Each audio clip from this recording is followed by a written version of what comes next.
예, 안녕하십니까, 학생 여러분. 오늘 이 영화산업과 마케팅 13번째 시간인데요. 오늘도 계속해서 지난 시간과 마찬가지로 영화산업에 있어서 특히 이제 마케팅적인 부분에 있어서 그 종류와 특성, 이런 것들을 계속 알아보도록 하겠습니다. 우리가 지난 시간에는 이제 이슈 마케팅, 그다음에 버즈 마케팅 이런 걸 중심으로 해서 영화 마케팅의 어떤 중요한 특성들을 살펴봤죠. 이제 오늘은 계속 이어서 우리가 이제 타이어 프로모션이라든가 또 PPL 문제라든가 이런 것과 관련된 전반적인 영화 마케팅의 부분들을 좀 살펴보도록 하겠습니다. 오늘 이 우리나라 영화 홍보라든가 또 영화 마케팅에 있어서 아주 대표적인 회사 또 영화인의 대표를 맡고 계시는 우리 신유경 대표님을 이 자리에 모셨습니다. 그래서 우리 학생분들이 아주 굉장히 좋은 유익한 그런 정보를 얻을 수 있도록 우리 신 대표님을 모셨는데, 안녕하십니까, 신 대표님? 네, 안녕하세요. 예, 나와주셔서 감사합니다. 네. 예. 네, 오늘 우리 신 대표님께서 귀한 시간 내서 나와주셨는데, 우리 학생들에게 영화 마케팅에 관련된 좋은 정보 부탁드리겠습니다.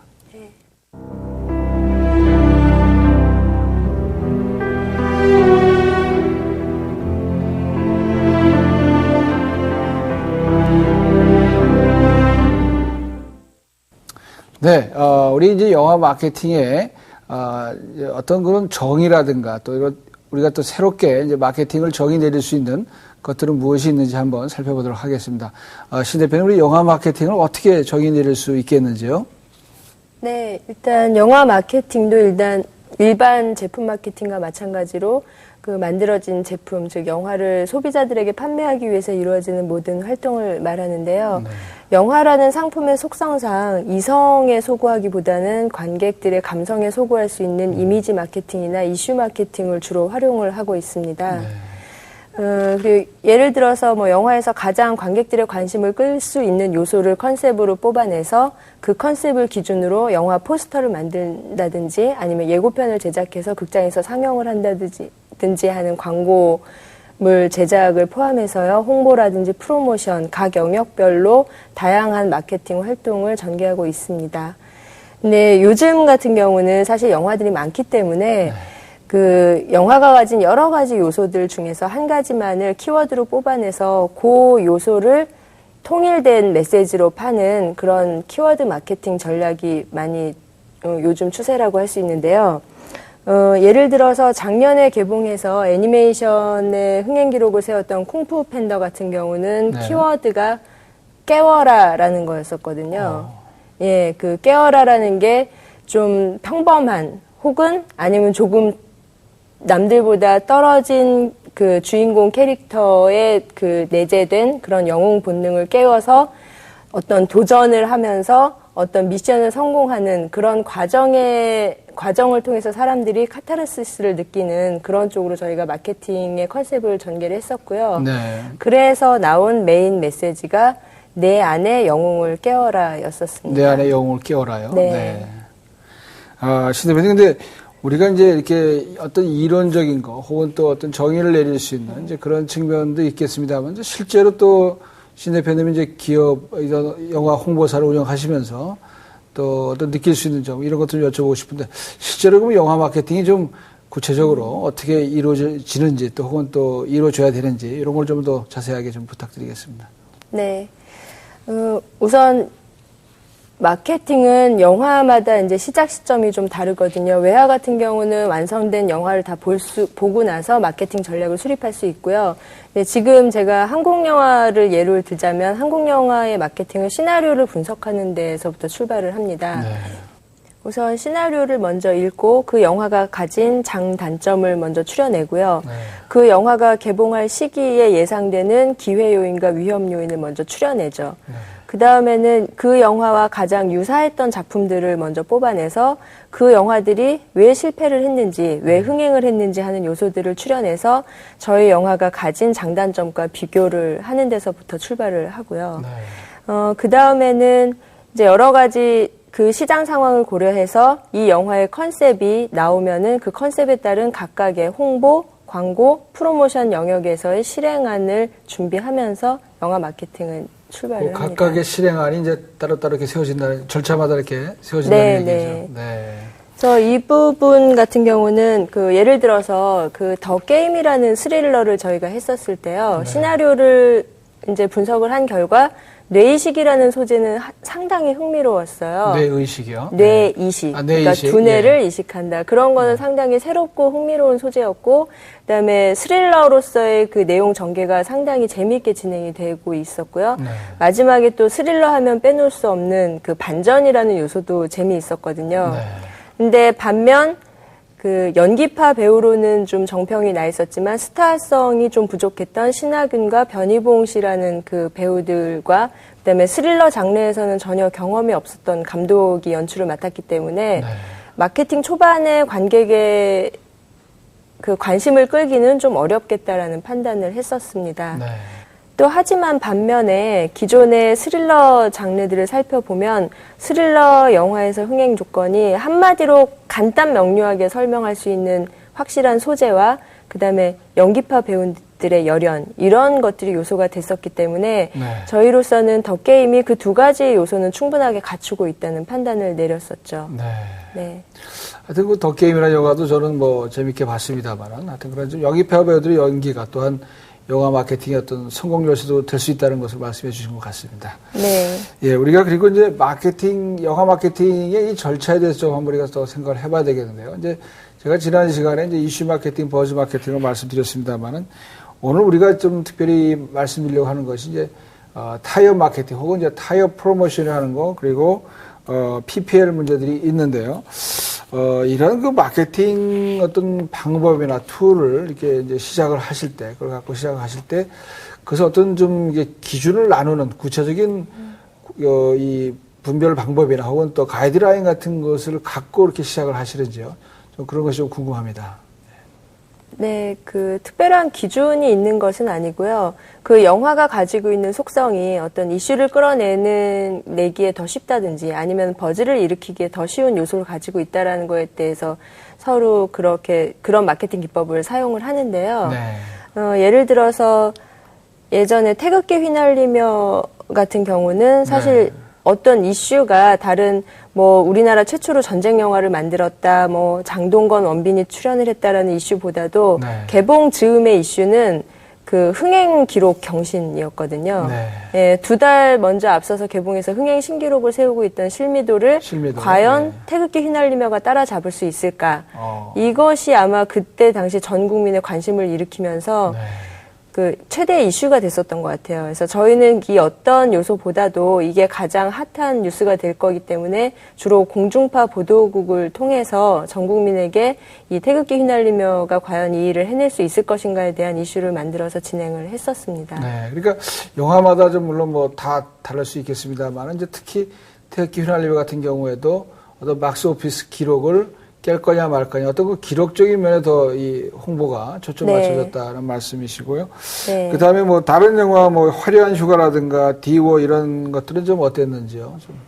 네, 화려한 휴가 같은 경우는 5.18 광주 민주화 항쟁을 소재로 다뤘었기 때문에 그 영화의 소재 자체가 이슈가 될 수는 있었는데요. 저희가 마케팅을 하는 데 있어서는 당시에 민주화 항쟁이라는 사건을 조명하는 영화가 아니고 그 사건 속에서 있었던 사람들의 이야기를 다루는 거였기 때문에 전체적인 마케팅 컨셉으로 5.18을 가져갈 수는 없었어요. 예, 휴먼 드라마를 저희가 표방을 했었기 때문에 대신에 그 사람들의 이야기가 더 극적으로 살아나려면 그 배경이 되었었던 5.18은 모든 사람들이 좀 알아야 됐고 또 그것이 화제가 되어야만 했기 때문에 저희는 다른 방법으로 5.18을 좀 기억하자, 되새기자라는 식의 캠페인을 전개를 했었습니다. 그때 Remember You 5.18이라는 캐치프레이즈를 걸고 5.18을 모르는 세대들은 다시금 알고 예전에 겪었지만 이제는 좀 잊어버리고 있는 세대들에게는 다시금 상기시키자라는 식으로 캠페인을 전개하면서 이슈 마케팅을 전개를 했었습니다. 이슈 마케팅을요? 네. 어떻게 보면 이제 화려한 휴가를 마케팅 하실 때는 5.18 민주항쟁 그 자체 내용보다는 오히려 이제 그것을 다시 기억하고 그것을 통해서 또 이 마케팅을 새롭게 하려고 하는 그런 시도였다고 좀 봐지네요. 그러니까 좀 어떻게 보면은 이제 그 영화마다 그 방향이 좀 다를 수 있겠습니다만은 이제 어떤 방향에 따라서 그 마케팅의 방향이 좀 달라질 수가 있겠고, 제가 볼 때는 그러면서 이제 처음에 기획회의를 하실 때 네. 어떤 컨셉트를 잡아가시자, 이게 굉장히 중요할 것 같습니다. 예. 예. 그리고 디오의 경우도 또 마케팅을 하신 것 같은데, 디오 얘기를 조금 더 해주시면 좋겠네요. 네. 디워 같은 경우는 마케팅 출발 시점에 여러 가지 이제 위험 요소들이 많이 존재하는 영화였었고요. 대신에 저희는 그 전 국민이 알고 있는 그 영구 심영래 씨가 감독이 돼서 용가리로 참패를 한 후에 6년 동안 결코 포기하지 않고 네. 만들어낸 뭐 역작이라고까지는 할 수 없지만 그런 그 노력의 산물이다라는 거를 중심으로 마케팅 포인트를 삼았었고요. 네. 그때 만든 이슈는 어떻게 보면은 이거는 버즈일 수도 있긴 하지만 그 응원이라는 코드를 저희가 이슈로 만들어냈었습니다. 네.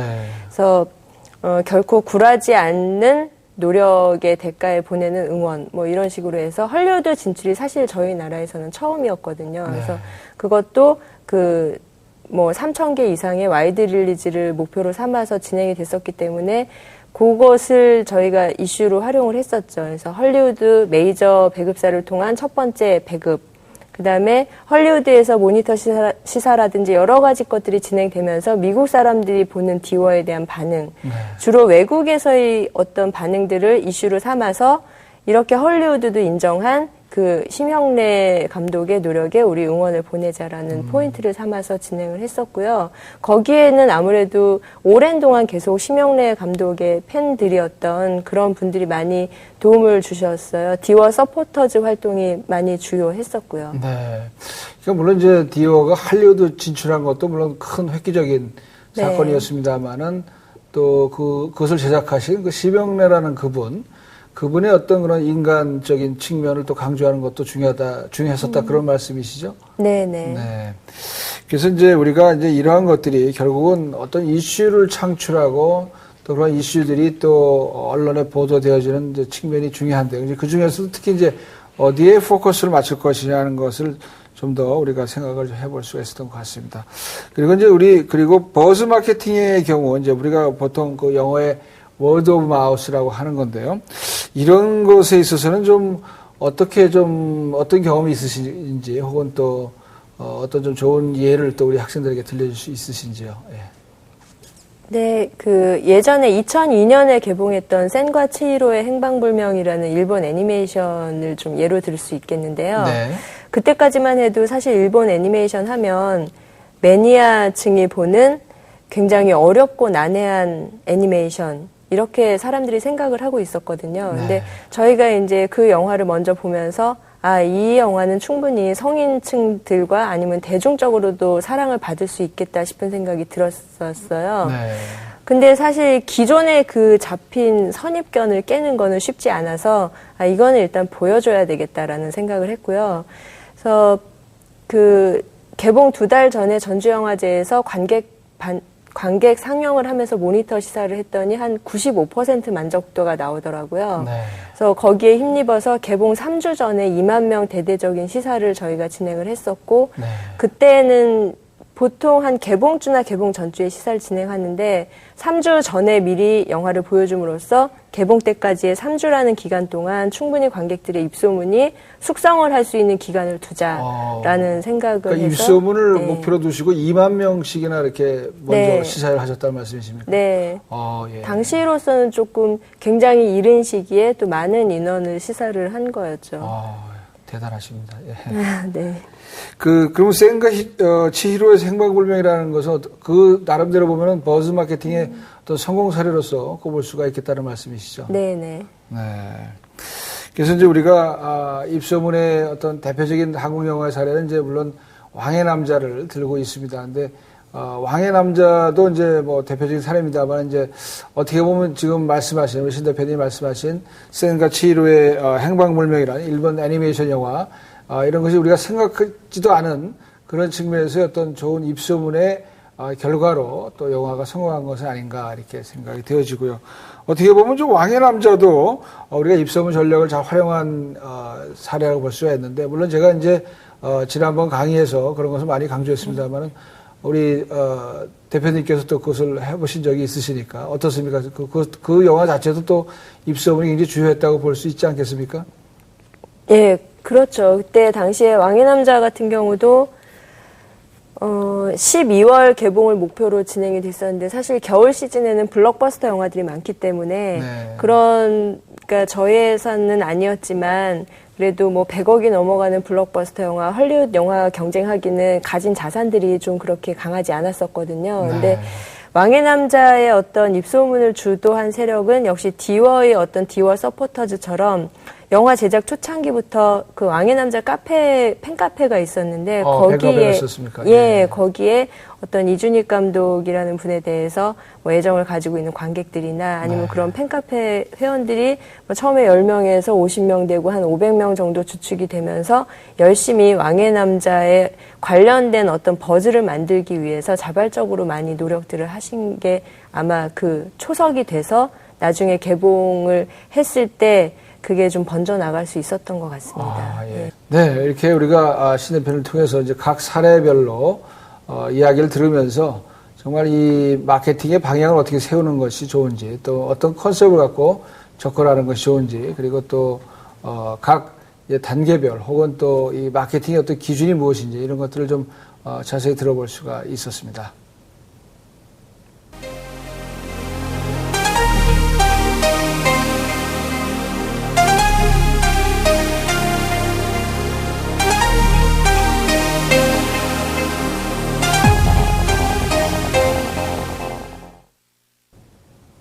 네, 이제 우리가 이 영화 마케팅에 있어서 2000년대를 주목하지 않을 수가 없는데요.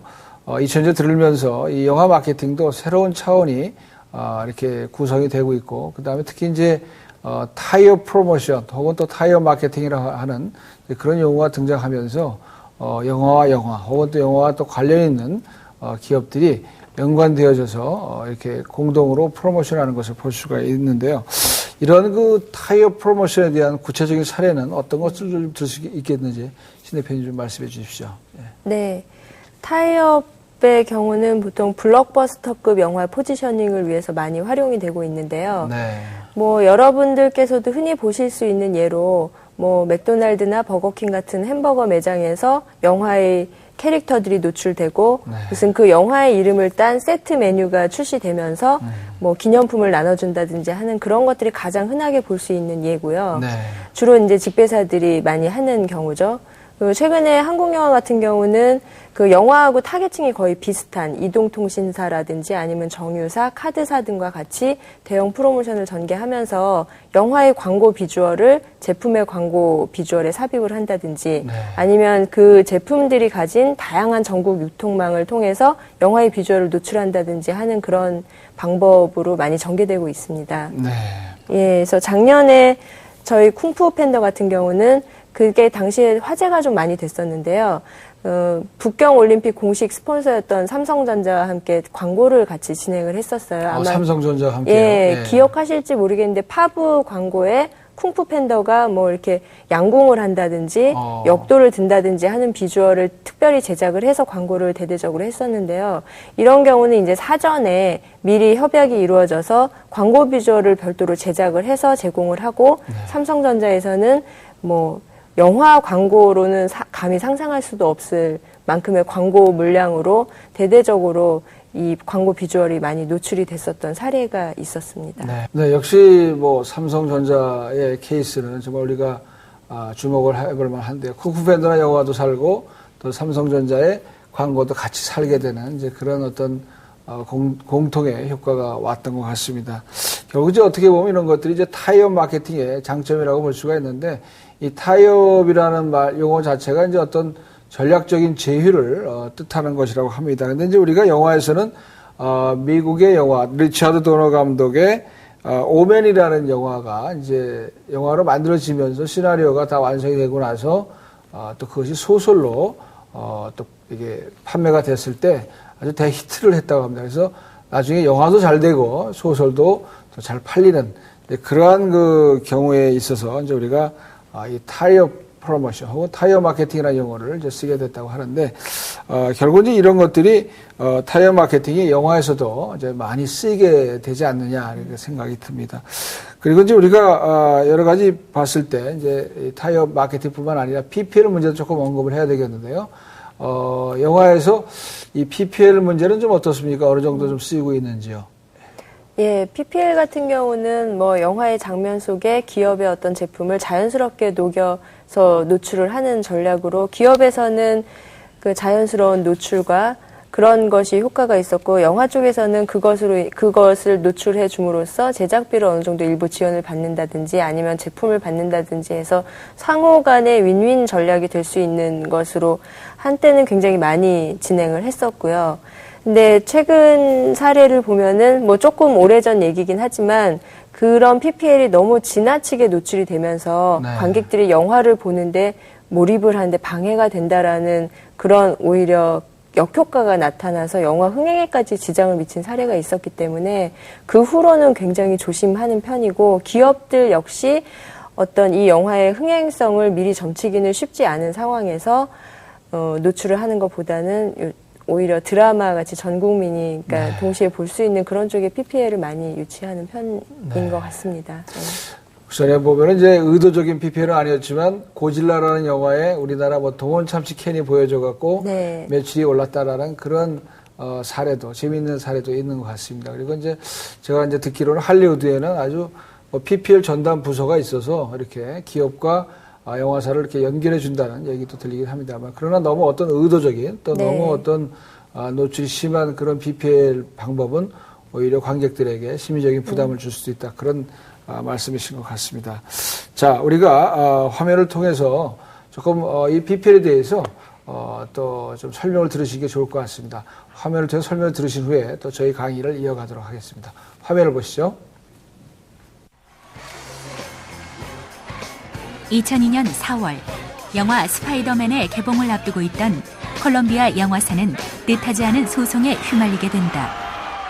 회사를 상대로 소송을 제기한 이는 뉴욕 맨하튼 타임스퀘어에 위치한 한 빌딩의 소유주.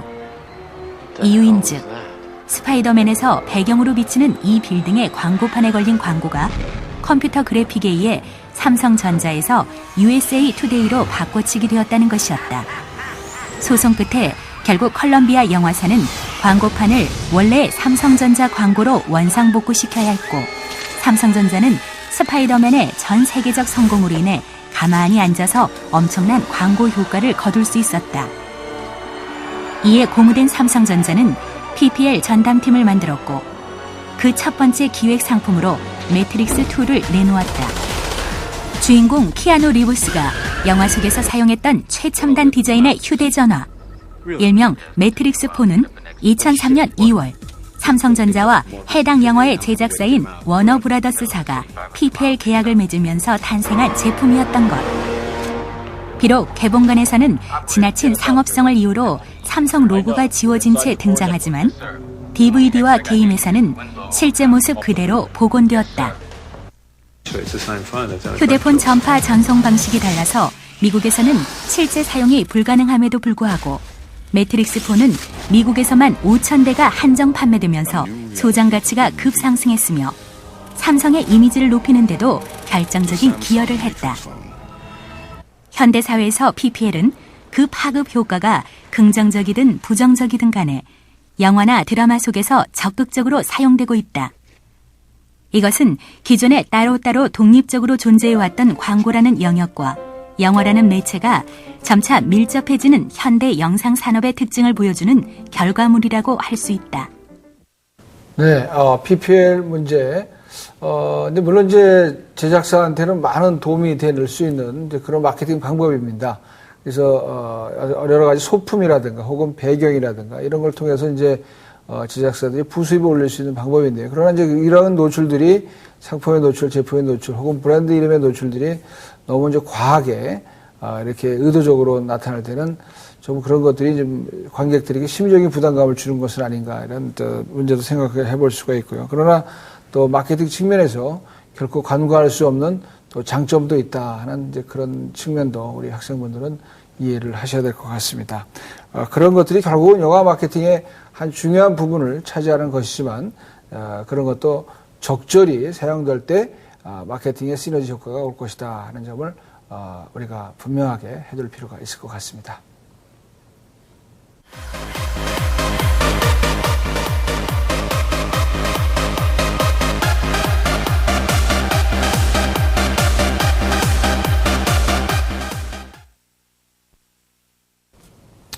네, 이제 우리가 다음으로는 구체적으로 버즈 마케팅을 좀 더 자세히 공부해 보시도록 하겠습니다. 지난번도 얘기했습니다만 이제 버즈라는 것이 벌이 윙윙거리는 소리라는 것을 우리가 잘 아실 텐데요. 그만큼 이제 이 영화는 관객들의 입소문에 의해서 중반부 혹은 후반부가 결정된다라고 볼 수가 있겠습니다. 그래서 이런 그 버즈 마케팅이 결국은 영화의 어떤 흥행을 좌지우지한다고 본다 그러면은 이런 것들이 어떻게 하는 것이 가장 효과적이었는가 혹은 또 어떤 사례들이 있겠는가 하는 것을 우리가 생각하지 않을 수가 없는데요. 오늘 여기 신 대표님께 좀 이러한 측면에서 버즈 마케팅의 어떤 좀 구체적인 사례를 다시 한번 여쭤보도록 하겠습니다. 신 대표님, 이 버즈 마케팅에 있어서 좀 대표적인 사례라고 할 만한 몇 가지 좀 사례를 들어주시면 감사하겠습니다. 네, 그 가장 최근의 사례로는 지금 한 820만 정도 동원한 과속 스캔들이 있겠고요. 네. 그보다 전에는 왕의 남자가 이제 1000만 이상을 동원하면서 그 대표적인 버즈 마케팅의 사례로 손꼽히는데요. 왕의 남자 같은 경우나 뭐 과속 스캔들 같은 경우는 공통점이 사실 있어요. 그러니까 초기에 마케팅을 시작할 수 있는 포인트는 상당히 약하지만 네. 나중에 결과물로 만들어진 영화 그 자체가 마케팅 어떤 요소보다도 가장 강했거든요. 그러니까 영화가 굉장히 잘 만들어졌고 네. 그 시기에 있어서 사람들이 가장 필요로 하는 정서를 좀 담고 있었다는 생각이 듭니다. 네. 예. 그래서 왕의 남자 같은 경우는 사실 그때 그 당시 경쟁작들에 비해서는 상당히 약하게 출발을 했거든요. 뭐 한 140억짜리 프로젝트인 뭐 태풍이라든지 아니면 100억짜리 프로젝트 청년, 그다음에 반지의 제왕을 만들었던 피터 잭슨이 만든 킹콩. 킹콩. 예, 네. 그다음에 헐리우드 판타지 대작 나니아 연대기 2 이런 영화들이 이제 12월에 같이 경쟁을 하는 터라 사실 이준익 감독님이라는 그 명성은 있었긴 하지만 배우들도 약간 다른 데 비해서는 스타성이 좀 떨어지는 배우들이었고 또 주연 중에 하나는 신인이었고 네. 이준기 씨 같은 경우는 그 당시는 상당히 신인이었었거든요. 상당히 신인급이었죠. 예, 예. 네. 그래서 그런 부분들이 굉장히 초반 마케팅의 고전을 면치 못하다가 영화가 계속 만들어지는 만듦새를 보아하니 좀 한판 신나게 놀고 싶은 어떤 그 사회적 그 분위기를 반영할 수 있는 요소도 있었고 영화 자체가 사람의 어떤 정감을 일으킬 수 있는 그런 요소도 많아서 저희가 이거를 시사회를 좀 많이 진행을 하면서 입소문 전략을 한번 진행을 해보자라고 생각을 했었고요. 네. 그때 그 당시 분위기는 어떻게 보면은 다윗과 골리앗의 싸움에서 힘없는 다윗 편에 서서 응원을 해주려는 그 왕의 남자 카페 회원들의 힘도 컸고, 그러니까 저희가 사실 다른 영화들이 돈을 충분히 들여서 만들 때 왕의 남자는 48억이라는 작은 제작비로 그래도 그 궁중광대극이라는 좀 약간 스케일이 있는 영화를 웰메이드라는 쪽으로 포지셔닝이 많이 됐었습니다. 네. 적은 예산의 웰메이드 영화였다 그런 말씀이시죠. 네. 근데 이제 그런 것들이 나중에 보면은 왕의 남자 같은 경우는 이제 오히려 이 영화 그 개봉 스크린 수가 네. 중반 이후에 늘어났던 것을 우리가 기억을 하는데요. 네, 그 당시에 약간 왕의 남자 같은 경우는 기현상이 물론 폭넓은 연령대가 본 것도 중요했긴 했지만 뭐 2번 보기, 5번 보기, 10번 보기 열풍 이런 것이 좀 번졌었어요. 그래서 예. 심지어는 부산에 사는 어떤 관객은 48번인가를 본 관객이 있어서 48번 맞습니다. 예, 네. 조선일보에서 특별히 인터뷰도 하고 네. 그러니까 그런 열풍들이 좀 번져가면서 더 상영관이 늘어나고 그러면서 더 관객이 더 관심을 가지고 전 연령대에 퍼지고 하는 그런 효과가 있었고요. 그다음에 또 하나 요인이라고 보면은 사실 시작 단계는 아까 말씀드렸던 그 이준기 씨가 신인이었지만 거의 개봉 전주 전전주쯤에 드라마를 같이 이제 방영을 하면서 메트로섹슈얼 이미지를 만들어내면서 선풍적인 인기를 끌었었잖아요. 그래서 네. 사실 왕의 남자의 약간 취약한 타겟층이 젊은 층이었는데 그 젊은 층까지도 흡수하는 효과를 내서 그러니까 여러 가지 요인들이 한꺼번에 좋은 쪽으로 작용을 해서 네. 그 정도의 좋은 결과가 난 것 같습니다. 나중에 보면 이제 이준기라는 배우 때문에 더 어떤 인구에 회자되는 측면이 있었다는 것도 우리가 부인할 수 없을 것 같고, 또 이준기라는 배우는 또 나중에 광고에도 나와갖고 뭐 미녀는 석류를 좋아해 네. 그런 이제 광고를 통해서도 굉장히 이 소비자들의 마음을 끌었던 것 같습니다. 하여튼 이 왕의 남자는 어떻게 보면 정말 터틀리 어떤 그 전적인 어떤 그 이 버즈 마케팅의 대표적인 사례라고 꼽을 수가 있겠고, 거기에 비해서 과속 스캔들도 또 그만큼 좀 입소문이 많이 나지 않았나 싶은데요. 예. 네. 800만까지 가는 데 있어서. 예. 예, 그렇죠. 과속 스캔들은 사실 뭐 저희가 마케팅을 진행할 때 초기에는 상당히 어려움이 많은 작품이었습니다. 뭐 배우도 차태현 씨 이외에는 다 신인 배우였고 감독님도 신인 감독이었고, 그다음에 소재도 이미 약간 좀 여러 영화에서 많이 나왔던 뭐 어린 시절에 한 번의 실수로 뭐 자식이 생긴다든지 이런 거는 한 몇 편 정도 나왔었거든요. 네. 그러니까 그런 부분들이 상당히 마케팅을 하는 데 있어서 어떤 엣지를 세울 수 있는 그런 부분이 없었어요. 그래서 네. 저희가 원래 사실 과속 3대였던 제목을 마케팅 쪽에서 과속 스캔들로 만들었는데 나중에는 그게 더 비난을 받기도 했었던 케이스인데, 그러니까 근데 영화 자체가 이제 다 완성이 되었을 때 모니터 시사를 한번 저희가 몇 차례 하는데 네. 전 연령대에서 저희가 물론 이제 뭐 50대, 60대까지 조사를 하진 않지만 4.3, 4.4 이상의 만족도가 나오는 거예요. 그러니까 그 이유를 이제 관객들에게 물어보니까 영화가 착하다. 해가 없다. 이건 누가 봐도 즐겁게 즐길 수 있을 것 같다. 약간 일종의 어떤 해피바이러스 같은 느낌이다. 예. 뭐 이런 평들이 있어서 아 이거는 어떤 그러니까 지금 효과가 나오지 않는 여러 가지 요소들을 통해서 마케팅을 하는 것보다는 이 영화 자체를 마케팅 요소로 팔자라는 생각을 해서 사전부터 미리 이것도 한 3주 전, 4주 전, 그러니까 시사를 진행을 했었던 것 같아요. 그러니까 전국으로 5만 시사를 진행했었고요. 특히 저희가 그때 더 심혈을 기울였던 거는 5만 시사를 진행하면서 그 시사회에 참석하는 인원들은 주로 영화를 보고 인터넷에 글을 올리고 평점을 남길 수 있는 그런 행동이 잦은 젊은 층들을 저희가 선별을 해서 시사를 했고요. 네. 그게 정확하게 맞아 떨어져서 거의 시사회를 진행하면서 인터넷 평점이 9.3 이상을 상회하는 9.6, 9.7 정도까지 거의 이거는 전무후무한 사례였고, 저희는 그것을 오히려 홍보의 포인트로 활용을 했죠. 뭐 다른 영화 비교를 한다든지 역대 최고의 평점, 예전에는 바로 이전에 1등이었던 영화는 뭐 살인의 추억이었는데 네. 그것을 뛰어넘는 평점이다. 뭐 이런 식으로 해서 시사회 반응을 저희가 계속 홍보나 광고에서 활용을 했었습니다. 네.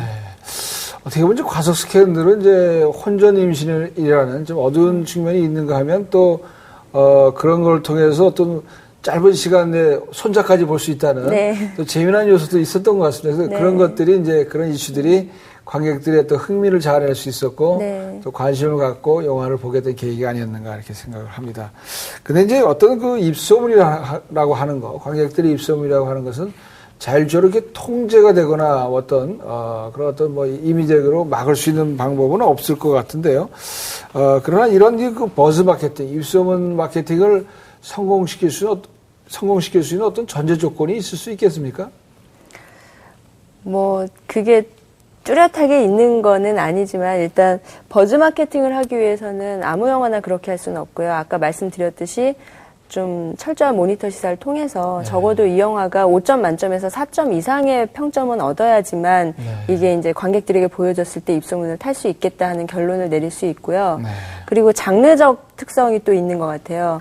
어떤 뭐 결말이 굉장히 중요한 영화라든지 네. 아니면은 그 스토리라인 자체가 셀링 포인트여서 줄거리를 알고 나면 재미없는 영화들이 있잖아요. 네. 그런 영화들은 사실 이런 시사회를 통한 입소문 전략을 내기는 좀 힘들고요. 네.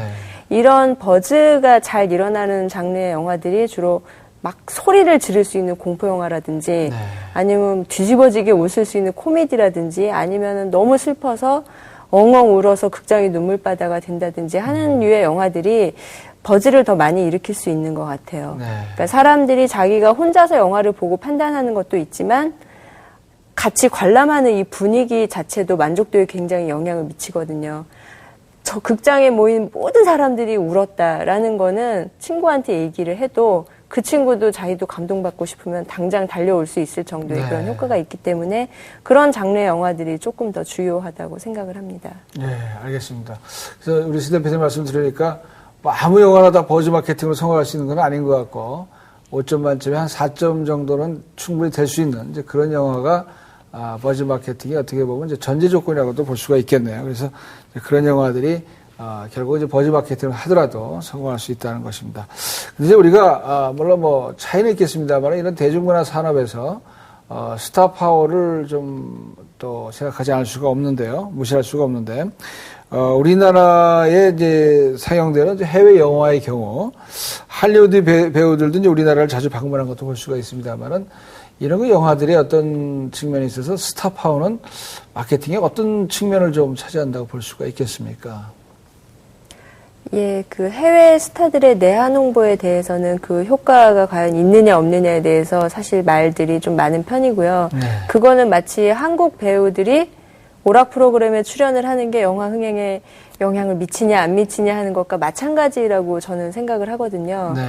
그러니까 우선 한국 영화 같은 경우는 배우들이 움직여서 인터뷰도 하고 각종 프로그램에 출연을 하기 때문에 무대 인사도 하고 하기 때문에 홍보 아이템이 상당히 좀 풍부한 편인데 반면 네. 해외 영화들은 배우들이 없기 때문에 저희가 다양한 홍보 활동을 펼칠 수가 없거든요. 네.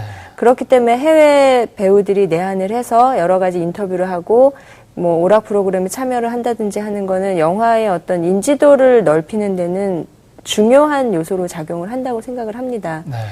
그렇지만 뭐 한국 배우들의 오락 프로그램 출연과 마찬가지로 그들이 그런데 나온다고 해서 사람들이 당장 저 영화를 봐야 되겠다라는 마음까지 먹게 할 수는 없다는 거죠. 그러니까 그 해외 스타들의 내한을 통해서 보다 다양한 채널에 그게 소개가 되기 때문에 그럼 저 배우는 과연 왜 왔을까? 무슨 영화? 그 영화를 찾아보고 이 영화 재밌겠다 하고 그런 프로세스를 연결할 수 있는 어떤 거멀못의 역할은 충분히 할 수 있다고 보고요. 다만 이제 그런 내한 행사에 드는 비용이나 이런 것들이 좀 상당히 들기 때문에 그 비용을 그냥 광고 비용으로 썼을 때도 그 역할을 할 수 있지 않을까 뭐 그런 생각들을 많이 하는데 광고로도 커버될 수 없는 그런 홍보 영역을 커버해 줄 수 있다는 의미에서는 어느 정도 규모가 있는 블록버스터급의 영화에서 해외 스타들이 내한을 해서 홍보를 하는 거는 인지도를 넓히는 데는 주요하게 역할을 한다고 생각을 합니다. 네. 네. 결국은 이제 어떻게 보면 이 해외 스타들이 우리나라에 와서 스타 마케팅을 일으키는데, 물론 이제 도움이 될 수도 있고 도움이 안 될 수도 있습니다만은 또, 여러 가지 또 좀 도움이 되는 케이스도 있었지 않냐는 생각도 합니다. 그래서 예를 들면 이제 발키리아 영화에 뭐, 예를 들어서, 그 탐 크루즈가 와서 공항에서 이 관객들과 좋은 스킨십을 했다든지 하는 경우가 있을 수 있겠고. 그 다음에 또 이제 우리나라의 최근의 영화입니다만은 엑스맨, 이제 휴잭맨이 오지 않았습니까? 그래서 이제 그런 경우도 또 반응이 굉장히 좋았다고 하는데 어땠는지요, 신 대표님? 예, 저희가 뭐 많은 해외 스타들의 내한을 진행을 해봤는데 휴잭맨처럼 가장 이렇게 이 홍보에 대해서 많이 관심을 가지고 있고 자기가 적극적으로 나서서 하는 배우는 처음이었던 것 같아요. 그래서 그가 계속 기자들에게 보이는 모습이나 아니면 일반 시민들과도 만나서 뭐 서울시 홍보대사로 자기가 뭐 위촉을 받아서 그 위임장도 받기도 하고 핸드 프린팅도 하기도 하고 하는 다양한 행사에 참여를 하면서 휴잭맨에 대한 어떤 호감을 영화까지 전달을 시키는 그런 역할을 했었고요. 그러니까 그런 부분들이 이제 아무래도 영화를 알리는 데는 한계가 있는 채널들을 저희가 사용을 하는데 그런 뉴스들은 대중적인 채널을 통해서 보다 브로드하게 펼쳐나가기 때문에 그런 배우에 대해서 생긴 호감이 영화에 대한 관심으로까지 이어진다는 거죠. 근데 아까도 말씀드렸듯이 그 관심이 보는 것까지 결정하지는 못한다. 예, 그런 직접적인 역할은 할 수 없다는 거고요. 그 예전에 보면은 또 저희 삼국지 용의 부활이라는 영화에서 네. 감독하고 배우들이 대대적으로 내한을 했던 적이 있었는데요. 그렇죠. 예. 그때도 사실 그 내한 비용을 뭐 광고비에 쓸 것인가 아닌가 가지고 고민을 많이 했었는데 그 삼국지라는 영화가 블록버스터로서의 포지셔닝을 하기 위해서는 어떤 큰 행사가 필요했고요. 그 네. 큰 행사가 그 우리나라에서 최초로 프리미어가 진행되는 식으로 그러니까 이루어졌었는데 그때 배우들이 대대적으로 참석을 함으로써 행사의 규모도 커지고 네. 영화도 블록버스터급으로 포지셔닝을 할 수 있었고 해서 좋은 결과였다고 생각을 합니다. 네, 감사합니다. 우리가 이제 스타 파워를 무시할 수는 없습니다. 근데 그렇지만 그것이 완전히 뭐 어떤 전능한 힘을 발휘한다 이렇게는 볼 수가 없습니다. 근데 아무래도 또 이제 좋은 케이스도 이제 있는 것 같습니다. 우리 시 대표님 말씀하신 것처럼 휴잭맨 같은 사람이 와서 영화 홍보에 많이 도움이 됐고 그것이 결국은 또 영화의 관객 수를 늘리게 되는 경우도 있었지 않느냐 하는 것입니다. 그러나 이제 그것이 만능의 어떤 힘은 발휘하지 못할 수도 있다는 그런 것을 이제 우리 시 대표님이 지적을 하신 것 같습니다. 우리가 이제 여러 가지 그 영화 마케팅을 이제 살펴보고 있는데요. 특히 이제 아까 말씀하셨던 이제 버즈 마케팅, 그다음에 또 스타 파워 마케팅 이런 것들이 결국은 우리 영화 마케팅에 어떤 효과를 가져올 것이냐 하는 것들을 좀 생각을 해봤습니다. 오늘 이렇게 우리 시 대표님 바쁜 시간 쪽에서 나와 주셔서 여러 가지 얘기해 주셨고 또 버즈 마케팅뿐만 아니라 타이어 마케팅 그다음에 또 이제 BPL까지 다 말씀을 해주셨는데요. 우리 학생들에게 영화 마케터가 좀 되고자 한다 그러면은 어떤 자질과 어떤 조건을 좀 갖춰야 되겠는지 마지막으로 좀 한 말씀 부탁드리겠습니다. 네.